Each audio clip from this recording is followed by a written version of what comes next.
মাহিদের মা আজকে আমাকে একটা প্রস্তাব দিয়েছে আম্মু। উনি অহমিকে ওনার ছেলের বউ হিসেবে ঘরে তুলতে চান। অহমি মাত্রই চিকেন ফ্রাইয়ে বাইট দিতে যাচ্ছিল, এমন সময় আহিরের কথা শুনে ও বড় বড় চোখ করে মায়ের দিকে তাকায়। আফরোজা বেগমও বেশ অবাকই হয়েছেন। তোমার স্টুডেন্ট মাহিদ, যে অ্যাডমিশন টাইমে তোমার কাছে পড়ে তোমার মেডিকেলে চান্স পেয়েছিল, তুমি কি বলেছো তাদের? হুম। আজকে আমার দুপুরে ওদের বাসায় দাওয়াত ছিল না, তখনই আমার কাছে ওর মা প্রস্তাবটা রাখেন। তোমার সাথে কথা বলা ছাড়া তো আমি কোনো মতামত তাদের দিতে পারি না। তাছাড়া অহমেরও যদি অন্য কাউকে পছন্দ থাকে, আমি ওনাদের পরে জানাবো বলেছি। যদি ছেলে ভালো হয় তাহলে তো অসুবিধা নেই। অহমেরও বিয়ের বয়স হচ্ছে। এখন তুমি তোমাদের বাবার অবর্তমানে ওর অভিভাবক।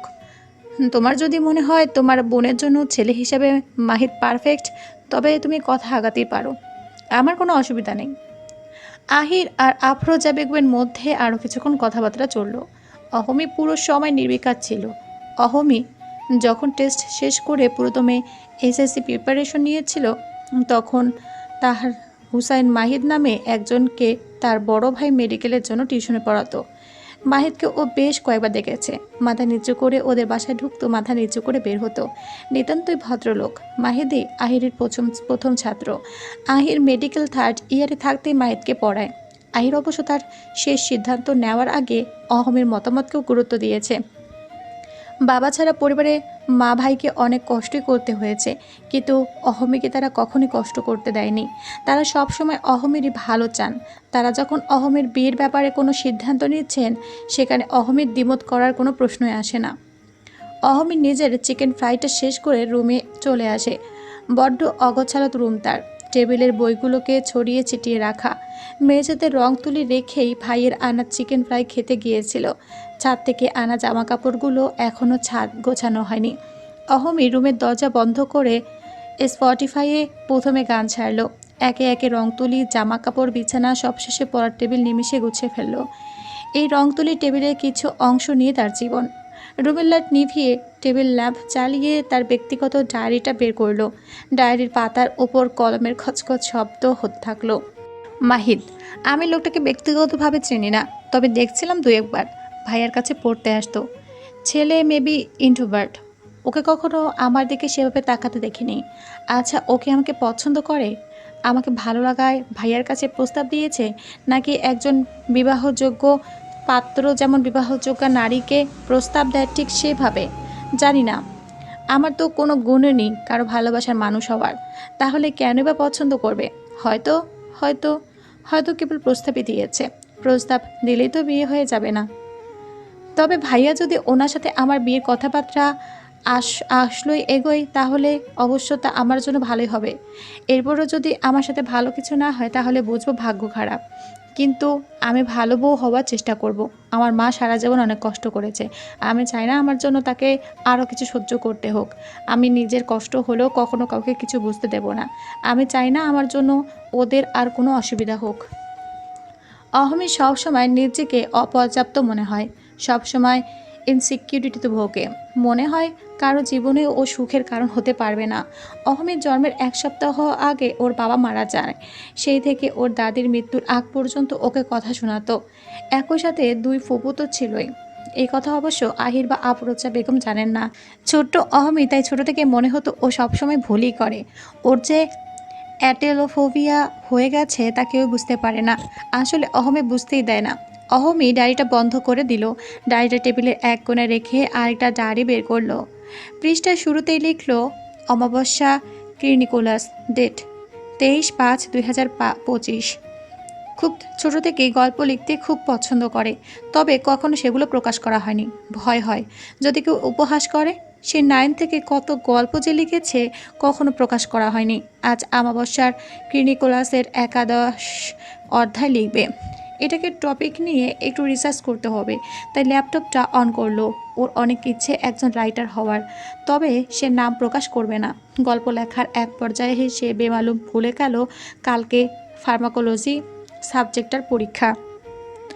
মাহিদের সাথে অহমের বিয়ের ব্যাপারে পারিবারিকভাবে অনেকটা এগিয়ে গেলেও এখনও অহমি আর মাহিদের সরাসরি কথা হয়নি। কারণটা অহমের অনার্স থার্ড ইয়ারের পরীক্ষা। আজ অহমের পরীক্ষা শেষ, তাই আহির ওকে আগামীকাল মাহিরের সাথে দেখা করতে বলে। অহমি আপত্তি করে না।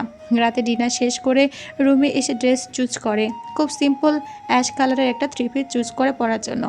ও খুব একটা জুয়েলারি পছন্দ করে না। কানে পাথরের কানের দুল আর দৈনন্দিন যে ঘড়ি পরে তা দিয়ে রেডি হয়ে ও আহিরের সাথে দেখা করতে যাবে। ভাইয়া মাহিরের নাম্বার যে জায়গায় দেখা করবে তার ঠিকানা বলে ওকে দিল। বলেছে 11টায় ওকে সেই ক্যাফেতে উপস্থিত থাকতে। অহমিও সম্মতি দিয়েছে প্রতিবারের মতো।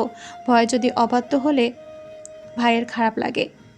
সেই দিন রাতে অহমি তার ব্যক্তিগত ডায়েরিটা নিয়ে আবারও বসলো। পুরো রুমে আবারও কলমের খচখচ শব্দ। একটা ছেলেকে ভার্সিটি ফার্স্ট ইয়ারে ভালো লাগতো, কিন্তু বলা হয়নি। যদি রিজেক্ট করে? তাছাড়া ওটা এমনিতেই একদিন দেখে ভালো লেগেছিল এমন ধরনের, খুব সিরিয়াস না। পরে জানতে পারে ছেলেটার ওর ক্লাসমেটের সাথে রিলেশন ছিল। ভাগ্যিস জানানি, না হলে যে বাজে ভাবেই না রিজেকশনের শিকার হতাম। এমন করে রাত 2:30টা পর্যন্ত অহমির নানান বিষয় লিখতেই থাকলো। ওর রাত যেন আজ ফুরোয় না। মাহিদের সাথে 11টায় দেখা করার কথা থাকলেও অহমির ক্যাফেতে পৌঁছাতে পৌঁছাতে 11:30 হয়ে যায়। অহমি মাহিদকে তার এসএসসির সময় শেষ দেখলেও এখন ওর পেছনের অংশ থেকে খুব সহজে চিনে ফেলে। ও ধীরে পায়ে বরাদ্দকৃত টেবিলের সামনে গিয়ে মাহিদকে সালাম দেয়। আসসালামু আলাইকুম। মাহিদ মোবাইলের স্ক্রিন থেকে মুখ তুলে ওকে দেখে সালামের জবাব দেয়। Please sit. অহমিদ ধীরে সুস্থে বসতেই মাহিদ বলে, তুমি আধা ঘন্টা লেটে এসেছো। অহমের বলতে ইচ্ছে হলো, ঘুম থেকে উঠতে দেরি হয়, লেট হয়েছে। সাথে মনের ওপর খাড়ার গা হিসাবে জ্যাম তো আছে। কিন্তু অহমি ক্ষীণ আওয়াজে বলল, সরি। বাই দ্য ওয়ে, কী খাবে? আপনি অর্ডার দেন, আমার সমস্যা নেই। কিন্তু ও বলতে পারল না। প্লিজ স্যান্ডউইচ ছাড়া যা ইচ্ছে অর্ডার দেন, আমার স্যান্ডউইচ ভালো লাগে না। মাহিদও তখন নিজের খেয়াল খুশি মতো কিছু না বলে কফি স্যান্ডউইচ অর্ডার দিল। অহমি অপ্রকাশিতভাবে ভীষণ মন খারাপ করলো। অহমি ও মাহিদ বেশ কিছুক্ষণ অহমির পড়াশোনার ব্যাপারে কথা বলল। এক পর্যায়ে মাহিদ বলে, তোমার আগে রিলেশন ছিল? আমি সব মানলেও একটা জিনিস আমার বউয়ের জন্য মানব না। না, আমার সেরকম কিছু নেই। Actually I never dated any guy. Mahid মনে মনে বেশ খুশি হলো। অবশ্য অহমের ব্যাপারে আগেও বেশ কিছু জায়গায় খোঁজখবর তো অবশ্যই নিয়েছিল। তোমার আমাকে বিয়ে করতে কোনো আপত্তি আছে? না, সেরকম নেই। ভাইয়া আব্বু যা ভালো বোঝে তাই করবে। কিন্তু আপনার? অবশ্যই আপত্তি আছে। অন্যতম কারণ তুমি খুব অগোছালো। কারণ আমি সবসময় জিনিসপত্র গোছগাছ করে রাখতেই পছন্দ করি, কিন্তু তুমি তার বিপরীত। অহমে বেশ অবাক হলো। অগোছালো সে ঠিক আছে, কিন্তু তা মাহিদ কী করে জানলো? ও তো বেশ পরিপাটি হয়ে বাইরে বের হয়। তবে অহমি সবচেয়ে বেশি অবাক হলো পরের কারণটা শুনে। তোমার নিজস্ব কোনো সিদ্ধান্ত নেওয়ার ক্ষমতা নেই। অহমি বেশ অবাক হলো। অগোছালো সে তো ঠিক আছে, কিন্তু তা মাহিদ কী করে জানলো? ও তো বেশ পরিপাটি হয়ে বাড়ি বের হয়। তবে অহমি সবচেয়ে বেশি অবাক হলো পরের কারণটা শুনে। তোমার নিজস্ব কোনো সিদ্ধান্ত নেওয়ার ক্ষমতা নেই। অহমির চোখের পাতা যেন কেঁপে উঠল, মাথা নিচু করে ফেলল। অহমি বুঝতে পারল ওর ভাইয়া আর আম্মুর কথায় বিয়ে করতে যাওয়ার কথার প্রেক্ষিতে লোকটা এই কথা বলেছেন। ও মনে মনে কিছু কথা সাজিয়ে ফেলল। ধীর কণ্ঠে বলল, আসলে বিষয়টা তেমন নয়। আমি ভাইয়া আর আম্মুর কথায় অবাধ্য হতে চাই না। ওরা আমার জন্য অনেক কষ্ট করেছে। আমি চাই না ওনাদের কথায় অবাধ্য হয়ে ওনাদেরকে আরও কষ্ট দিতে। এর বাইরে কিছুই না। মাহিদ এই প্রসঙ্গে আরও কিছু বলল না। তবে ওর বিচক্ষণ চোখ যেন ধারণা করতে পারল অহমিকা নামক মেয়েটির মধ্যে কেমন একটা চূড়া চূড়া হাবভাব রয়েছে, নিজেকে লুকিয়ে রাখতে চাওয়ার প্রবণতা। যখন ও আহিরের কাছে পড়তে যেত তখনও দেখতো মেয়েটা ভীষণ গোমড়ে থাকে। তখনই ওয়েটার স্যান্ডউইচ কফি নিয়ে আসে। অহমি কিছুক্ষণ নিজের স্যান্ডউইচের দিকে তাকিয়ে থাকে। মনে মনে আচ্ছা মতো গালিগালাজ করতে থাকে ক্যাফের মালিককে। এই 11টা 12টা নাগাদ এটা ক্যাফেতে রাখতেই হলো। খাচ্ছ না যে? অহমি অপ্রস্তুতভাবে হেসে বলে, এই যে খাচ্ছি। সাথে সাথে স্যান্ডউইচে একটা বাইট দেয়। মাহিদের দিকে তাকিয়ে হালকা হাসার চেষ্টা করে। অহমির মুখটা যেন বিষিয়ে গেছে। ছি, কি বাজে স্বাদ। মাহিদ এহেনেন ব্যবহারের কিছুই বুঝল না। এক পর্যায়ে নিজের মতো খেতে খেতে গম্ভীর কণ্ঠে জিজ্ঞেস করে, অহমিকা, আমি তোমার একটা কথা জিজ্ঞেস করি? হ্যাঁ বলুন। তুমি শিওর বিয়েতে তোমার কোনো আপত্তি নেই? কেউ জোর করছে না তো? না, আমি মন থেকেই চাইছি। তবে ঠিক আছে, মন থেকেই যখন চাইছো তাহলে আশা করি নিজেকে সেইভাবে বিয়ের জন্য প্রস্তুত করবে। কারণ আমি একবার এই সম্পর্কে এগিয়ে গেলে সেখান থেকে পেছানোর আর কোনো সুযোগ নেই, ইভেন তুমি চাইলেও না। অহমি সেই মুহূর্তে ভীষণ অপ্রস্তুত হয়ে পড়ল। মাহিরের কথায় কোথাও একটা প্রবল অধিকারবোধ ছিল। তাছাড়া ও এতটুকু সময়ে খুব ভালোভাবে একটা জিনিস বুঝতে পেরেছে, তা হলো মাহিদ খুবই দৃঢ়তার সাথে নিঃসংকোচে কথাবার্তা বলেন। অন্যদিকে অহম এই পর্যন্ত নিজের ব্যক্তিগত সময় ছাড়া বাকি সময়টা বড্ড ভয় আত্মগ্লানিতে কাটত। ইতিমধ্যে তাদের খাওয়া দাওয়া শেষ। অহমি মাত্রই মাহিদকে একটা প্রশ্ন করতেই যাবে, সেই মুহূর্তে মাহিদের ফোন বেজে উঠল। মাহিদ একবার অহমির দিকে তাকিয়ে কলটা রিসিভ করে। ওকে এমার্জেন্সি থাকায় তখন হসপিটালে যেতে হবে। অবশ্য যাওয়ার আগে ওকে রিকশায় তুলে দিয়েও গেছে এবং বাসায় পৌঁছে মাহিদকে টেক্সট করে জানিয়ে দিতে বলেছে।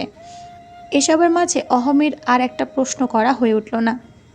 অহমি বৈশাখের কাঠ ঠোকরা রোদে মাথা নিয়ে বাড়ি ফিরলেও মনের মধ্যে এক অন্যরকম প্রশান্তি কাজ করছিল। আজকের কথাবার্তায় যা বুঝলো, মাহির বেশ কেয়ারিং একটা ছেলে। আফরোজা বেগমও তখন মাত্রই স্কুল থেকে ফিরেছেন। স্বামীর মৃত্যুর পর সংসারের হাল ধরতে উনি কিন্ডারগার্টেন স্কুলে শিক্ষকতা করেন। তবু এতে কি সংসার চলে? অহমের ফুপু মামা চাচারাও কিছু দিয়ে সাহায্য করতেন, কিন্তু এখন আহির মোটামুটি স্টেবল হওয়ায় আর কারো সাহায্য নিতে হয় না। মেয়ে ঘরে ফেরার পর থেকে আফরোজা বেগম এই নিয়ে 5 বার মেয়েকে মাহিদের ব্যবহার আচার আচরণ নিয়ে প্রশ্ন করেছেন। তিনি মেয়েকে এই বলেও আশ্বাস দিয়েছেন, অহমের যদি কোনো কারণে মাহিদকে কোনো আচরণ ভালো না লাগে, মাহিদের কথাবার্তা যদি ভালো না হয়, তাহলে তিনি এমন ছেলের কাছে মেয়েকে পাত্রস্থ করবেন না। অহমের মায়ের এমন কথা শুনে নীরবে হাসে। মাহিদকে বিয়ে করতে কোনো প্রকার আপত্তি নেই তাও বলে। দুপুরে খাওয়া দাওয়া শেষে অহমি ভাত দিয়ে ঘুম থেকে উঠতে উঠতে প্রায় সন্ধ্যা হয়ে এলো। ফ্রেশ হয়ে বেলকনির দরজাটা বন্ধ করে দিল, না হলে এখন মশার উপদ্রবে রক্ষা পাওয়া যাবে না। রং তুলি নিয়ে আবার মেঝেতে বসলো। পরীক্ষার জন্য অনেকদিন আঁকাআঁকি করা হয়ে ওঠেনি। রেফারেন্সের জন্য পিন্টারেস্টে ঢোকার জন্য মোবাইলটা হাতে নিয়ে চমকে উঠল। মাহিরের 4টা মিসড কল। মনে মনে ভাবে, আল্লাহ, আমি তো বাসায় পৌঁছে জানাতেই ভুলে গেছি। আমি ভয়ে ভয়ে মাহিদকে কল করলো। কাল রাতে আহিরই নাম্বারটা সেভ করে দিয়েছে। অহমি ভাবলো কল করবে, পরে কল না করে মেসেজ দিয়ে রাখে, আমি আসলে বাসায় আসার পর আপনাকে জানাতে ভুলে গিয়েছিলাম। মেসেজ পাঠানোর পরক্ষণে ভাবে, মেসেজ পাঠানো কি ঠিক হয়েছে? কল করে তো বলা যেত। আচ্ছা থাক, বলবো, মোবাইলে টাকা নেই। আমি আর কিছু না বলে রং তুলে নিয়ে ওর কারো কাজ শুরু করে। একটা টি শার্টে অনেকদিন যাবৎ স্টেরি নাইট আঁকার প্ল্যান করছিল। আজ সময় সুযোগ বুঝে তা নিয়ে বসলো। ওর আর্ট প্রায় শেষের দিকে। এমন সময় আফরোজা বেগম হাতে তেলের বাতি নিয়ে প্রবেশ করে। উনি প্রায় মেয়ে চুলে তেল দিয়ে দেন। অহমের চুল বেশি বড় না হলেও তুলনামূলকভাবে ঘন। মেয়ের পেছনে বসে এলোমেলো করে রাখা খোপাটা খুলে মাথায় তেল ম্যাসাজ করে দেয়। অহমিও রং তুলি সাইডে রেখে শান্তিতে মায়ের কোলে মাথা এলিয়ে দেয়। আফরোজা বেগম মাথা আঁচড়ে দিতে দিতে বলে, মাহিদ আমাকে বিকেলে কল করেছিল। অহমি চমকে ওঠে, বলে, তোমাকে? কেন? তোমাকে কল করে পাচ্ছিল না, তাই আমাকে কল করেছে। তুমি তখন ঘুমাচ্ছিলে, সেটা ওকে বলতেই বলল তোমার সাথে পরে কথা বলে নেবে। ও, আসলে আমাকে বলেছিলেন বাসায় ফিরে ওনাকে জানাতে। তোমার সাথে কথা বলতে বলতে বেমালও ভুলে গিয়েছিলাম, তাই হয়তো তোমাকে কল করেছে। আমি মেসেজ দিয়ে রেখেছি, সমস্যা নেই। আফরোজা বেগম মেয়ের চুলে বেনি করে দিতে দিতে বলেন, শোনো, এখন তোমার বিয়ে হবে, অনেক দায়িত্ব। এমন ভুলও মনের হলে হবে না। মাহির ডাক্তার মানুষ, ব্যস্ত থাকবেই। ভাইকে তো দেখছই। তোমার তো বুঝতে অসুবিধা হওয়ার কথা না ওদের ব্যস্ততা নিয়ে। এরপরও তোমার খোঁজ খবর নিচ্ছে, এসবের মর্যাদা রেখো। বিয়ের পর মাহিদের মা ওদের সাথে ভালো করে কথাবার্তা বলবে। তুমি এমনিতেই কম কথা বলো, আশা করব উল্টাপাল্টা কিছু বলবে না। তাও খেয়াল রেখো, বিয়ের পর থেকে ওরাই তোমার পরিবার কিন্তু। আহমি নীরবে মায়ের কথা শুনেই গেল। সে সবটা খেয়াল রাখবে। মনে মনে আরও অনেক কিছু ভেবে রাখলো। আফরোজা বেগম মেয়ের দিকে তাকিয়ে স্মিত হাসেন। মেয়ে সুখী হলেই ওনার আর কি চাওয়ার। উনি রুম থেকে যাওয়ার সাথে সাথে মাহিদ কল করলো। আহমি প্রথমে সরি বলেই শান্তভাবে মাহিদের সাথে কথা বলে। প্রায় আধা ঘন্টা টুকটাক কথাবার্তায় অহমির ঠোঁটের কোণে সর্বদাই মুচকি হাসি বিরাজমান ছিল। অহমি ওর বন্ধুবান্ধবের সাথে গাজীপুর রিসোর্টে এসেছে। এটা আবার ট্যুরিস্ট স্পটও। মা ভাইকে না জানিয়ে এসেছে মিথ্যে ক্লাসের অজুহাত দিয়ে। মোট 5 জনের গ্রুপ ওদের। অহমি, মৃধা, ইতি, সাবিহা, তানহা। এটা সাবিহার মামার রিসোর্ট। আক্ত উপলক্ষে ট্রিট দিতে আজ ওদের এই রিসোর্টে এনেছে। এখানে আসার প্ল্যান হয়েছিল রাত 2টায়, সেজন্য অহমিকে আবার 2:30টায় আবার শ্যাম্পু করতে হয়েছে। মা ভাইকে না জানিয়ে এই প্রথম আহামি এত দূরে একা এসেছে। কিছুটা এক্সাইটমেন্ট, কিছুটা ভয় একসাথে কাজ করছে। ওরা এখানে এসেছে সকাল 10টায়, প্রায় 2-3 ঘন্টা ঘোরাঘুরি করে ওরা মাত্রই খেতে বসেছে।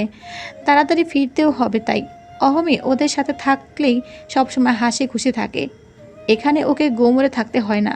সেলফি তুলছে, একজন আরেকজনকে রোস্ট করছে। রোস্ট করার বিষয়েও আজকে অহমি, কারণ মাহিদ। নতুন নতুন বিয়ের কথা উঠলে বন্ধুরা যেভাবে রোস্ট করে ঠিকভাবে। লাঞ্চে সকালে কাচ্চি বিরিয়ানি খেলে অহমে চিকেন বিরিয়ানি অর্ডার করে, কারণ ও খাসির মাংস খুব একটা পছন্দ করে না। খাওয়া দাওয়ার এক পর্যায়ে অহমের চোখের সামনে টেবিলে আটকে যায়। মানুষটাকে চিনতে অহমের একটুও ভুল হয় না। মাহিদ, আরও কয়েকজন আছে সাথে। মাহিদ এখানে কী করছে? অহমেদ দ্রুত টেবিলের নিচে বসে পড়ে। মা ভাইকে বলে আসলে সমস্যা ছিল না, না জানিয়ে আসাতেই এত ভয়। মাহিদ ওকে দেখেছে কিনা কে জানে। অহমি ওর বন্ধুদের টেবিলের নিচ থেকে মাহিদের এই রিসোর্টে উপস্থিত থাকার ব্যাপারে বলে। দ্রুত ফিরে যেতেও বলে। সাফিয়া যেহেতু রিসোর্টের সব জায়গায় চেনে, তাই ওকে নিয়ে দ্রুত ওই জায়গা থেকে পুলের সাইডে চলে যায়। এখন ওরা রিসোর্ট থেকে বেরো হতে পারবে না, কেননা মাহিদরা যেই জায়গায় আছে সেখানটাতেই রিসোর্টের বাইরে যাওয়ার পথ। বাকি 3জনও পুল সাইডে চলে আসে। ঠিক তখনই মাহিদ অহমিকে কল করে। প্রথম 2বার ভয়ে অহমি রিসিভ করে না। তখন ইতি ওকে ধমকে বলে, অহম কলটা রিসিভ কর। এখনও হতে পারে নর্মালি কথা বলার জন্য তোকে কল করেছে। এইভাবে কল রিসিভ না করলে আরও সন্দেহ করবে। তানহা ওকে সমর্থন করে। অহমি ভয়ে ভয়ে 3য়বারের কলটা রিসিভ করে সালাম দেয়। মাহিদও সালামের উত্তর দেয়। পরপরে ডিরেক্ট জিজ্ঞেস করে, অহমিকা তুমি কোথায়? অহমিকার কথা বন্ধ হয়ে যায়। শ্বাস প্রশ্বাসও যেন বন্ধ হয়ে আসে। ধীর কণ্ঠে বলে, এই তো। এই মাহিদ মৃদু স্বরে ধমকে বলে, কোথা জানতে চেয়েছি? এই তো নামের কোথাও তোমার থাকার জায়গা নেই। অহমি উত্তর দেয় না। নিঃশ্বাসও ফেলতে পারছে না মেয়েটা। অহমিকা, তুমি কি বাসায়? মোবাইল লাউডে দেওয়ার থাকায় বাকিরা শুনতে পেল। মৃদা ইশারায় হ্যাঁ বলতে বোঝালো। অহমি ধীর কণ্ঠে হুম বলতেই মাহির আবারও ধমকে বলল, গাজীপুর রিসোর্টে তোমার বাসা?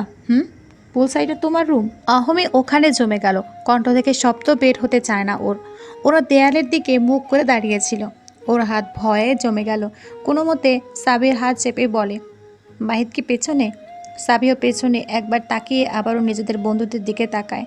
সাবিয়া যারা সকলেই না বলে এসেছে। এখন অহমি ছোটোখাটো বাঁশ খেলে বাকি 3জনও খাবে।